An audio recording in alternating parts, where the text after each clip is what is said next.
제가 오늘 소품을 하나 가져왔었어야 되는데 사실은 성냥개비였었습니다. 우리 그림을 먼저 좀 보실까요? 누구죠? 우리 윤발이 오빠 잘 모르세요? 우리 80년대 홍콩 영화의 전성시대를 이루었던 분이죠. 영웅본색. 그래서 그 입에 항상 그 성냥개비가 하나 있었는데요. 계속 쏴도 총알이 떨어지지 않고 그 총알에 그를 다 피해가는. 지난달 12일에 방송사 인터뷰에서 이 주윤발 씨가 자신의 전 재산을 사회에 내놓겠다라고 선언합니다. 얼마죠? 한국 돈으로 8,100억 원입니다. 엄청 큰 부자였었죠. 사실은 그런데 이분은 한 달 용돈을 100불씩 썼다라고 합니다. 대중교통을 이용하고 살았고요. 17년 된 노키아 모빌폰을 지금도 쓰고 있다고 합니다. 검소한 생활로 사람들에게 많이 존경을 받았는데 이번에 모든 재산을 사회에 내놓겠다. 참 멋진 분입니다. 근데 사실은 홍콩의 이 주윤발 오빠만 그런 게 아닙니다.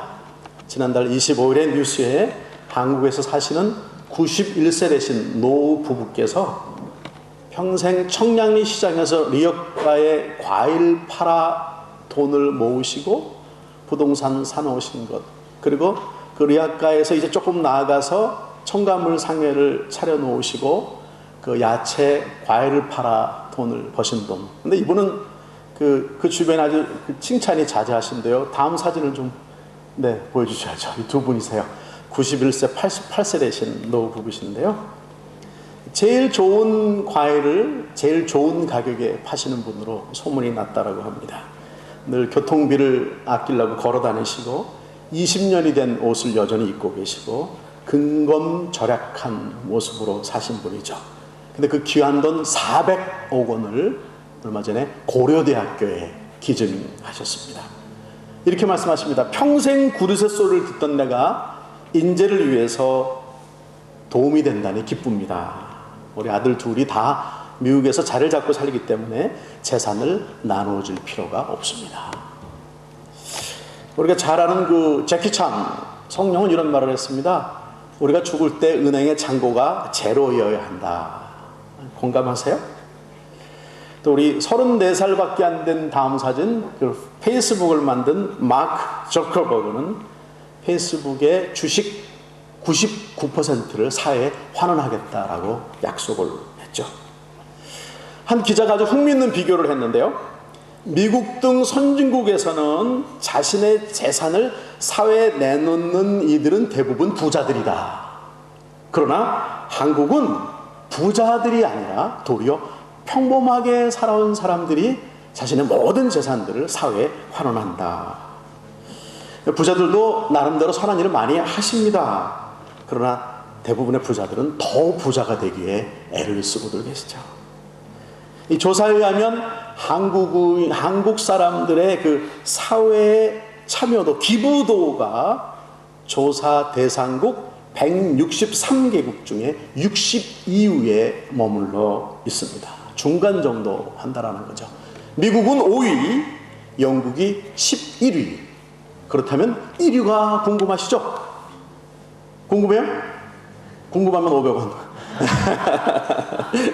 사실은 다른 나라인 줄 알았더니 미얀마라고 합니다. 미얀마. 아마 불교의 그런 백그라운드도 있겠지만 경제적으로 넉넉한 나라가 아님에도 불구하고 이웃과 나누며 사는 아름다운 사회를 보여주고 있습니다. 첫 번째 좀 다루고 싶은 테마는요, 돈이 행복을 주는 것이 아니다라는 거예요. 다른 이들, 다른 나라들을 좀 살펴보았는데 한번 우리 자신들을 좀 보고 싶습니다. 올해도 벌써 11월 달에 들어섰는데요. 올해 얼마의 돈을 내가 소유했었고 소유하고 있고, 그리고 그 물질들을 어디에 썼는지가 좀 확인되기를 원합니다. 몇 퍼센트의 돈을 어디에 무엇 때문에 썼냐, 이것을 잘 살피면 내 정체가 드러나기 때문입니다. 입는데, 먹는데, 무엇을 사는데, 왜 사는데, 무엇을 하는데 내가 드러나죠. 나는 하나님 앞에서 누구인가, 어떤 사람인가가 말입니다. 왜냐하면 예수님은 이렇게 말씀하셨습니다. 마태복음 6장입니다. 시작. 내 보물이 있는 그곳에는 내 마음도 있느니라. 너무 잘 알죠. 돈이 우리를 기쁘게 하고 돈이 우리를 울게 합니다. 사회 문제들이, 사람들 간의 문제들이, 가정의 문제들이 다 물질, 돈에 깊이 연결되어 있습니다. 미국에 이민을 가서 흔히 많이 하는 사업들 중에 세탁소가 있죠. 이 세탁소를 하려면 아침 일찍 두 부부가 나가야 합니다. 종업원을 들써야, 그리고 부지런해야 돈을 많이 벌 수 있는 그런 일인데요. 주일 하루 딱 쉬는데 너무 피곤하니까 교회를 못 가는 가정이 많고, 교회만 다녀오고 집에서 주로 잡니다. 마켓 다녀와서. 어떻게 돈이 모여서 부자가 되는 줄 아세요? 돈 쓸 시간이 없으니까 부자가 되는 거예요. 현찰을 모으면 김처럼 뚫뚫 말아서 냉동실에 집어넣는 가정을 제가 보았습니다. 또 침대 밑에 깔아놓죠. 카드로 받은 것은 은행에 차곡차곡 쌓입니다. 돈이 모이는 것은 행복감을 줄 수 있을 거예요. 하지만 건강은 나빠지고 돌보지 못하는 아이들은 자꾸만 나쁜 길로 가게 되죠.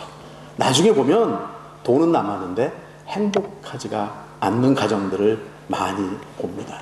돈으로 큰 집을 사고, 그러나 아이들은 다 떠나서 쓸쓸하고, 큰 집을 샀으니 매달 더 많은 돈이 필요해서 더 일을 해야 하고 말이죠. 이런 것을 보고 다람쥐가 쳇바퀴를 돈다. 히브리서 13장 5절 함께 읽겠습니다. 자, 시작. 돈을 사랑하지 말고 있는 바를 족한 줄로 알라. 그가 친히 말씀하시기를 내가 결코 너희를 버리지 아니하고 너희를 떠나지 아니하리라 하셨다. 돈을 사랑하지 말아라.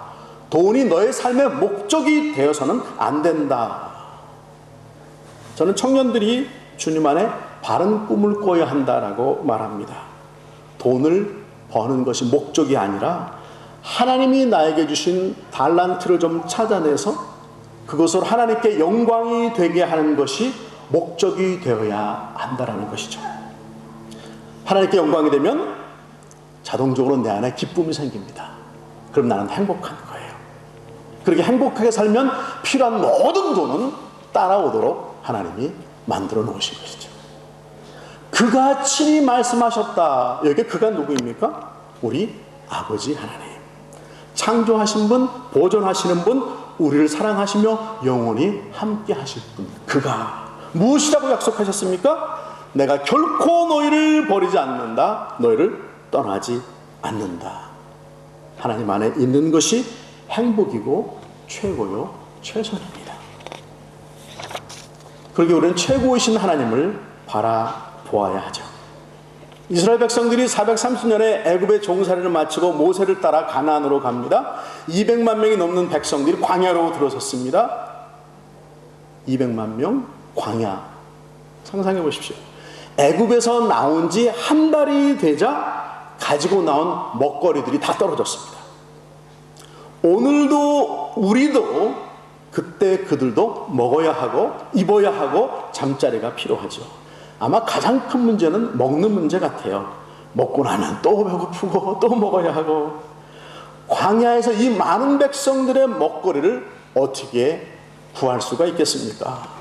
필요하지만 찾을 길이 없죠. 백성들이 툴툴대고 원망하기 시작합니다. 자, 누가 책임을 지셔야 합니까? 누가 먹일 수 있겠습니까? 우리의 환경이 살다 보면 급격히 변할 수 있고 원치 않는 것들이 막 나에게 다가올 때가 있고, 그리고 어떨 때는 궁핍해질 수도 있겠지만 그 순간에, 내가 할 수 없는 그 순간에, 아무도 도울 수 없는 순간에 누가 일할 수 있겠습니까? 우리가 믿는 하나님, 그렇게 말씀하신 그분 우리 아버지시죠. 믿으십니까? 나를 낳아주신 부모님이 못해요. 내가 사랑하는 이들을 위해 내가 할 수 없어요. 사랑하는 이가 나를 해줄 수 없는 순간이 있다는 거예요. 인간이 세상에 다 원해도 못하는 우리들에게는 한계가 있지만 우리 하나님은 unlimited. 아멘. 다 하십니다. 애굽에서 불러내신, 우리를 사망에서 불러내신 그 하나님이 나를 책임져 주셔왔고 책임져 주시고 계십니다. 자, 출애굽기 16장 함께 읽겠습니다. 시작. 저녁에는 메추리가 와서 진에 덮이고 아침에는 이슬이 진 주위에 있더니 그 이슬이 마른 후에 광야 지면에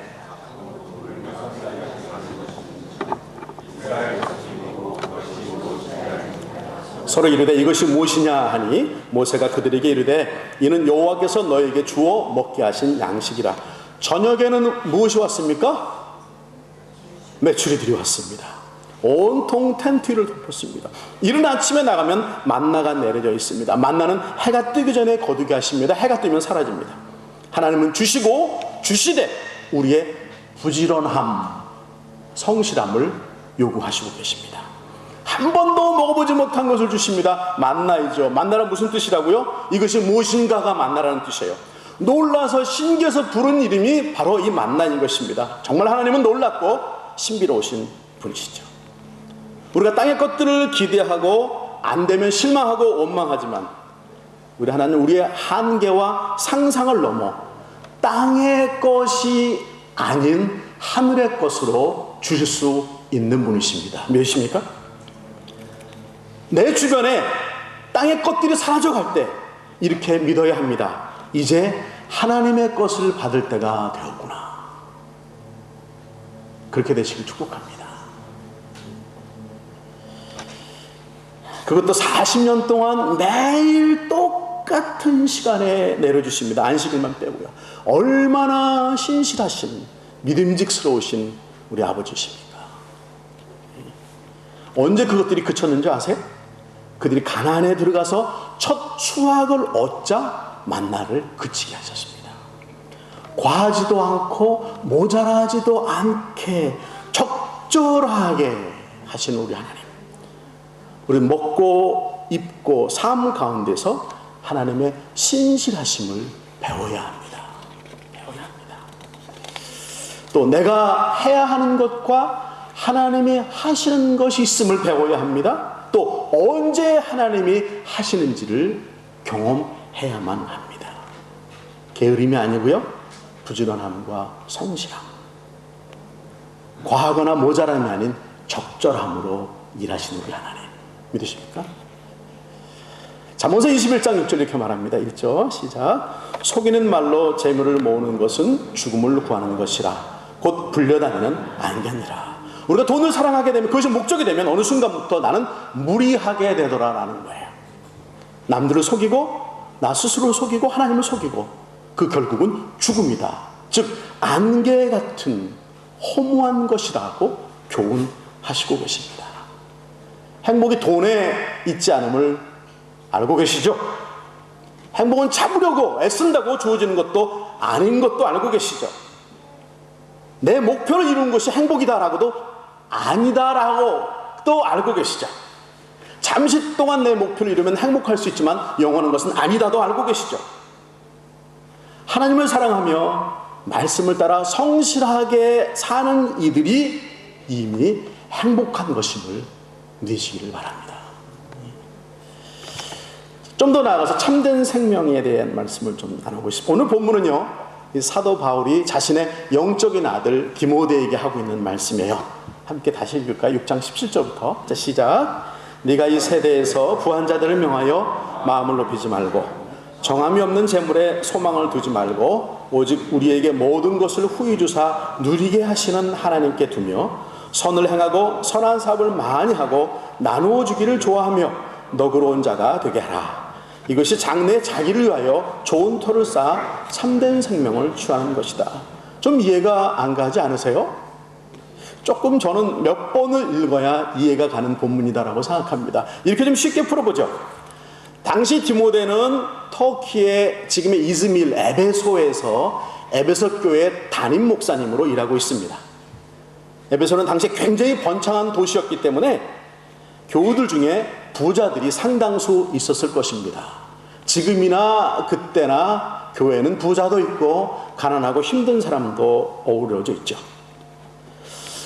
사실 오늘 우리들의 삶은 어떻습니까? 우리 코리안, 이곳 사는 우리 한국 분들의 삶은 다른 시대나 다른 나라 현지 분들에 비해서 상대적으로 여유가 있는 삶을 살아가고 있죠. 저는 일부 예배 때 올 때 이 메트로 옆을 쭉 차를 타고 오다가 그 걷고 오시는 분들 보면 제가 좀 마음이 안쓰럽습니다. 걸어오시는데 나는 차를 타고 좀 지나가는구나. 가능하면 차를 세워서 어른들은 차에 모시고 이제 들어오기도 하는데, 어느 정도 가졌다라고 느낄 때에 조심할 것은 교만해질 수 있다라는 거죠. 교만해지는 마음, 내가 좀 남보다 우월하다, 돈이 좀 많다, 생활이 윤택하다라고 하는 마음은 복음 앞에서 올바르지 못한 마음이라고 생각됩니다. 또 내가 좀 우월하다라고 하는 생각은요, 이웃들과 온전한 연합을 이루는데 방해가 될 수도 있다라는 거죠. 그러면 하나님의 사랑을 전할 기회를 얻을 수 없다라는 거예요. 그리고 내가 좀 가진 것들이 있다라는 생각이 들 때는요, 사실은 하나님을 의지하기보다는 내가 가진 것들을 의지하고 있는 순간일 수도 있다라는 거예요. 긍정하세요? 그렇지 않으셨으면 대단하십니다. 나는 많은 봉급을 자랑할 때가 있습니다. 나는 내가 어떤 회사를 다니고 있음을, 내가 어떤 곳에 무엇을 하고 있는 것을 자랑할 때가 많이 있습니다. 그러다가 나는 더 많은 순간에 돈을 더 자랑하게 되겠죠.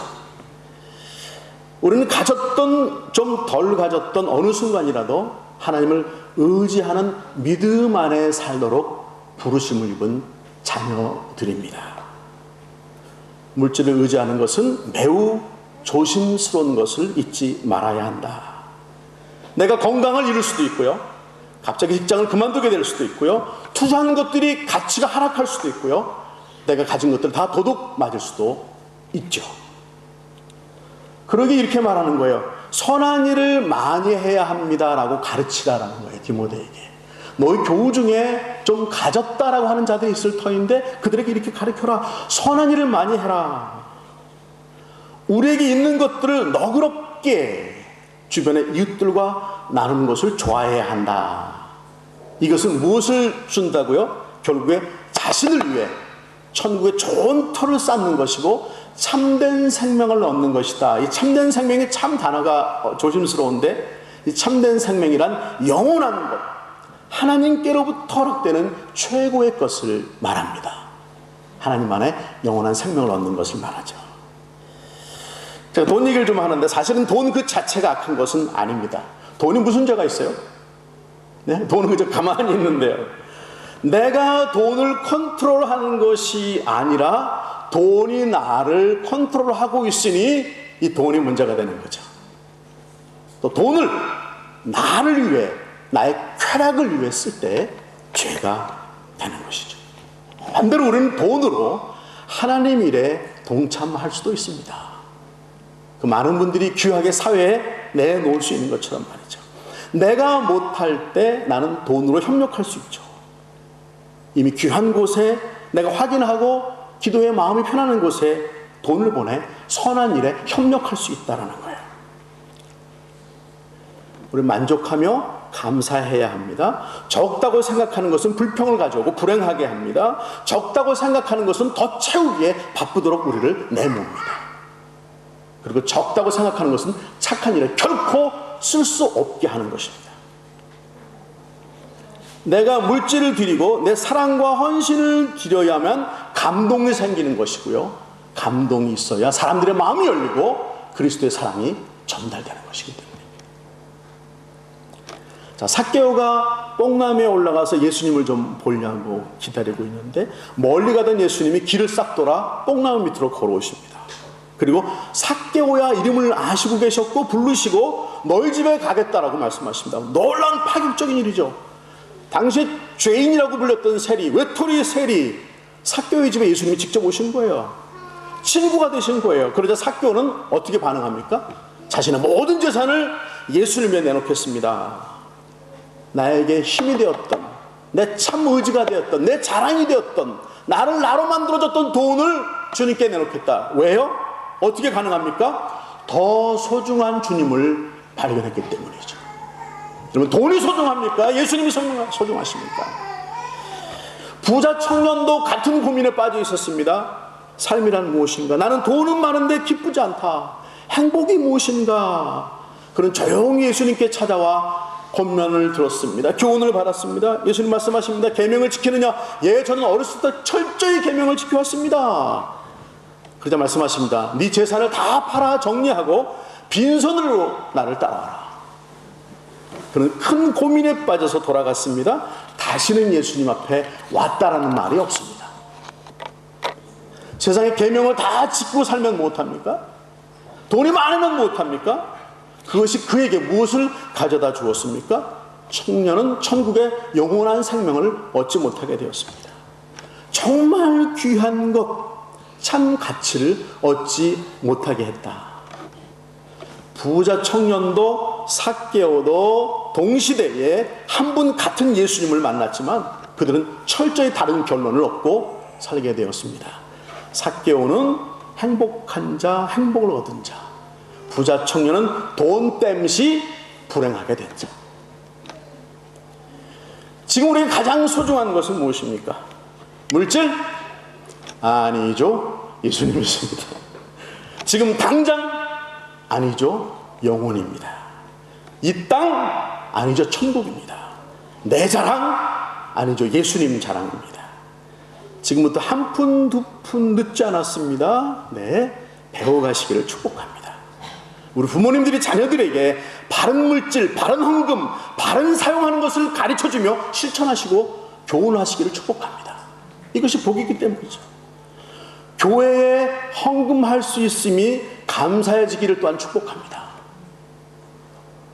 내가 교회에 물질을 들여서 건강한 교회를 만들어 교회가 교회로서 이 땅에 세워진 사명을 다 감당하도록 협력할 수 있음이 얼마나 감사한 일이에요. 감사치 않으세요? 복음적인 일에 써야 하는데 땡땡 교회는 전국에 사는 부동산이 2천억이 넘는다. 교우들이 어디에 있는지도 모르고 왜 샀는지도 몰라요. 해마다 예산이 너무 남아서 그것을 쓸 길이 없으니까 다음 예산을 또 타서 써야 하니까 장로님 한 분과 목사님이 두 분이 아시고 목사님 통장에 넣고 그 장로님은 자살해서 죽었어요. 왜요? 처음엔 얼마나 아름다웠을까요? 얼마나 아름답게 그들이 물질을 사용하며 교회에서 교회답게 그렇게 진행하고 나왔었을까요? 그 하나님 계속 브레싱 해주셨죠. 그러나 차고 넘치는 그 은혜를 올바로 사용하지 못하게 되니까 결국은 사탄이 원하는 대로 그 결말은 추태, 그리고 하나님께 영광가림이 되더라. 초대교회는 물질을 교회에 드렸습니다. 교회는 그것을 가지고 가난한 이들과 고아와 과부들을 돌보는 데 썼습니다. 또 복음이 온 세상에 전파되도록 선교사를 파송하고 협력하는 데 사용했습니다. 우리가 오늘날 우리 교회에 드리는 헌금은 어떻게 사용됩니까? 우리 일부에 나오는 현지 어르신들, 고려인 어르신들 한 달에 펜션, 연금을 얼마 받는 줄 아세요? 평균 1,500그리브나를 받습니다. 50불 정도 받으시는 거예요. 군인으로 가셔서 대령까지 하신 분은 한 250불 정도 받으세요. 조금 생활이 난데 1,500그리브나로 아파트 세조차 낼 수 없죠. 우리 교회는 작지만 32가정에 보조비를 조금씩밖에 드리지 못합니다. 어려운 교회 선교비를 보냅니다. 많은 임대료를 내고 있습니다. 또 풀타임으로 일하는 우리 사역자들의 생활비로 나가기도 합니다. 내가 직접 가지 못하니 내가 드린 물질이 교회를 통하여, 사역자들을 통하여, 각 교회들을 통하여, 그리고 에스라 아카데미에 오시는 현지 목사님들을 통하여 하나님의 나라가 더 풍성하게 세워져 가기를 협력하고 있다라는 것이죠. 누가복음 12장 34절 함께 읽겠습니다. 자, 시작. 너희 소유를 팔아 부지하여 낡아지지 아니하는 배낭을 만들라. 곧 하늘에 둔 바 다함이 없는 보물이니 거기는 도둑도 가까이 하는 일이 없고 좀도 먹는 일이 없느니라. 가진 모든 것들로 선한 일에 부지하며 사용하라. 날짜 있는 것에 드려라. 하나님에 드려라. 하늘에 쌓아라. 성실하게 많이 벌어서 착한 일에 많이 내시는 여러분 되시기를 축복합니다. 여러분의 자녀들 계속 그렇게 배워나가고 실천케 되시기를 축복합니다. 가난한 이들을 보고 무시하지 않게 되시기를 축복합니다. 어린이들하고 마음이 아프면 나의 것으로 직접 실천할 수 있는 여러분의 삶이 되시기를, 외면하지 못하는 삶이 되시기를 축복합니다. 내 물질이 얼마가 있든지 그 모든 것이 하나님의 사랑 안에 하나님이 허락하셨기 때문에 내게 주어진 것임을 믿으시기를 축복합니다. 하나님 물질이 필요치 아니하세요. 다 사실은 하나님의 것입니다. 그러나 하나님의 관심은 어디에 있느냐? 나의 물질을 어느 곳에 내가 쓰고 있느냐를 보시기 원하신다라는 것이죠. 잘 쓰면 하나님이 기뻐하시기에 내가 행복해지고 세상이 행복해지는 것입니다. 누가복음 16장 13절 함께 말합니다. 시작. 집 하인이 두 주인을 섬길 수 없나니 혹 이를 미워하고 저를 사랑하거나 혹 이를 중히 여기고 저를 경히 여길 것입니다. 너희는 하나님과 재물을 겸하여 섬길 수 없다. 무엇을 섬기시겠습니까? 무엇을 섬겨 오셨습니까? 마지막으로 함께 말씀을 읽고 마치겠습니다. 잠언서 30장입니다. 자, 시작. 곧 헛된 것과 거짓말을 내게서 멀리 하옵시며 나를 가난하게도 마옵시고 부하게도 마옵시고 오직 필요한 양식으로 나를 먹이시옵소서. 혹 내가 배불러서 하나님을 모른다 여호와가 누구냐 할까 하며 혹 내가 가난하여 도적질하고 내 하나님의 이름을 욕되게 할까 두려워함이니이다. 기도하겠습니다.